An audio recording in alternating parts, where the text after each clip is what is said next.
to Tripura Info News Update. Sir, কিছুদিন আগে দুটি গৌরী সংগঠনের আত্মসমর্পণকারী সদস্যরা আপনার সঙ্গে দেখা করেছে।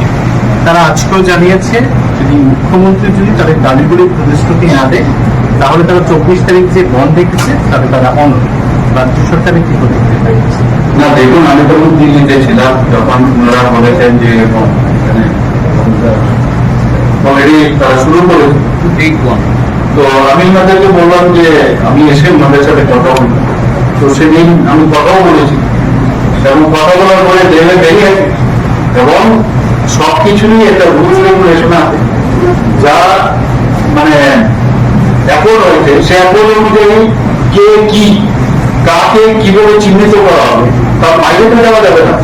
তোমরা কিন্তু আমার সামনে এসে বলুন যে ঠিক আছে আমরা আর কিছু কিছু বলছি, কিছু কিছু উইন্ডো আছে, সে উইন্ডোর মধ্যেও কিন্তু সে উইন্ডোটাও কিন্তু এই যে আইন আছে আইনের মধ্যে রয়েছে। সেখানেও আমি আধিকারিকদের বলেছি উইন্ডোর মাধ্যমে যদি কোনোদের সুবিধা দেওয়া হয় নিশ্চয়ই করা হবে।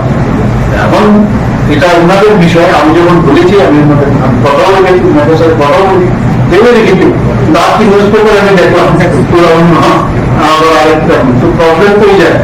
তাকে সবসময় দেখে দেখে কথা বলা যাবে না। তবে আমাদের আধিকারিকদের সাথে নিয়মিত ওনারা কথা বলছে। আমি আশা করি ত্রিপুরা উন্নতির সাথে বহু হয়েছে, বহুদিন হয়েছে। তাকে এই জায়গার মধ্যে ত্রিপুরাকে যে কালো দিনগুলো যাতে ফিরে না আসে তাদের কাছে আমি অনুরোধ করবো যে মিলে কথা বলুন, এগুলো নিয়ে কথা হয়েছে এবং এগুলো আপনারা শুনলে ভালো হবে, ত্রিপুরার জন্য ভালো, মানুষের জন্য ভালো।